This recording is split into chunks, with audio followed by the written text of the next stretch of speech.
Jalen Johnson may sinabi sa mga Barangay Ginebra fans. Barangay Ginebra versus Rain or Shine Game 2 prediction. Makabawi kaya ang Barangay Ginebra? Nabigo ang Ginebra na makuha ang panalo sa nakalipas na Game 1 at isang araw lang after nyan ay sasabak na agad sila sa Game 2 semis kontra Rain or Shine. Kaya naman, ano ba ang kailangan gawin ng Barangay Ginebra para makabawi? Una, sa kanilang listahan ay strong start. Yan ang isa sa naging problema ng Ginebra noong Game 1 dahil imbes na strong start ay flat start ang nangyari.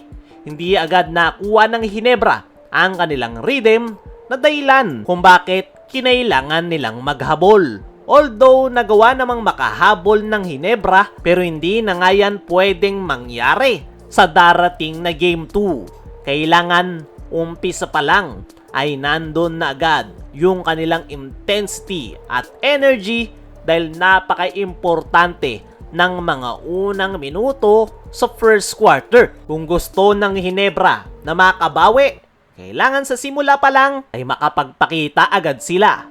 Sunod sa kailangan gawin ng Barangay Ginebra ay ang kanilang depensa. Isa yan sa pinakamalaking dahilan kung bakit sila tinalo ng Rain or Shine. Alam ni Coach Yeng Yao na ang painted area talaga ang weakness ng Ginebra. Kaya simple lang yung kanilang naging game plan, which is atakihin ang shaded area. At once na dumikit na ang Ginebra sa loob, ay saka naman sila bibira sa 3-point area. At yan nga, yung kailangang magawan ng paraan ni Coach Tim Cone.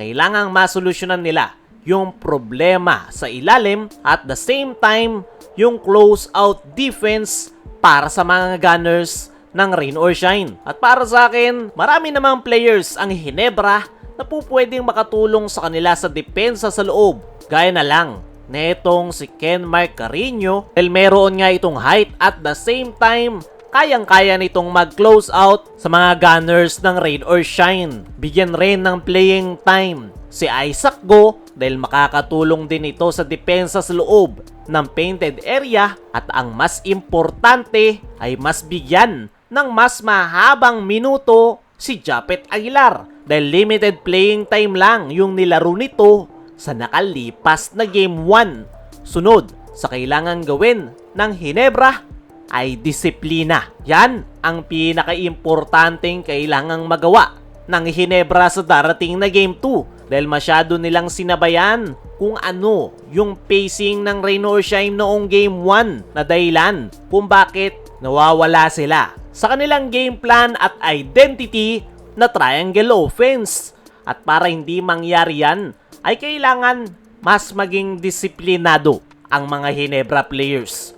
Sundin lang nila ang kanilang game plan at kanilang sistema at huwag nilang sabayan kung ano yung pacing na inilalaro ng Rain or Shine. Dahil kung titignan mong mabuti, lamang na lamang talaga ang Rain or Shine pagdating sa fast pace. Dahil unang-una, malawak yung player rotation ni Coach Yeng at the same time, puro pabata. At kabaliktaran yan sa Ginebra. Puro matatanda na yung players ni Coach Tim Cone at limited lang yung kanilang player rotation. Kaya kung sasabayan nila ang Rain or Shine sa pacing nila, ay alanganin talaga.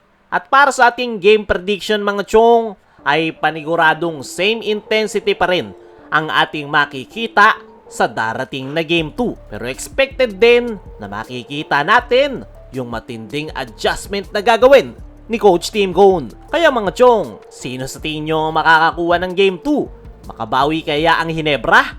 I-comment mo lang dyan sa ibaba. Samantala, Jalen Johnson may sinabi sa mga Barangay Ginebra fans. Ito nga si Jalen Johnson mga chong, ang isa sa mga imports na maganda ang ipinapakita ngayong conference. At ngayon nakalaban nila ang Ginebra sa semis ay hindi nga nito na itago yung kanyang pagkabilib sa mga Barangay Ginebra fans dahil napakarami raw yung nanonood every time na Ginebra yung naglalaro. At nabanggit pa nga nito na sa sobrang dami daw ng Ginebra fans ay pwede pa daw lumipat sa kanilang panig habang maaga pa. Pagdating dyan ay mukhang nagbibiro lang naman itong si Jalen Johnson at mataas nga yung respeto nito sa Ginebra at mga barangay Ginebra fans. Kaya mga chong, ano ang masasabi nyo sa sinabi na yan ni Jalen Johnson sa barangay Ginebra fans? Sino naman sa tingin nyo ang makakakuha ng Game 2? Makabawi kaya ang barangay Ginebra? I-comment mo lang dyan sa ibaba.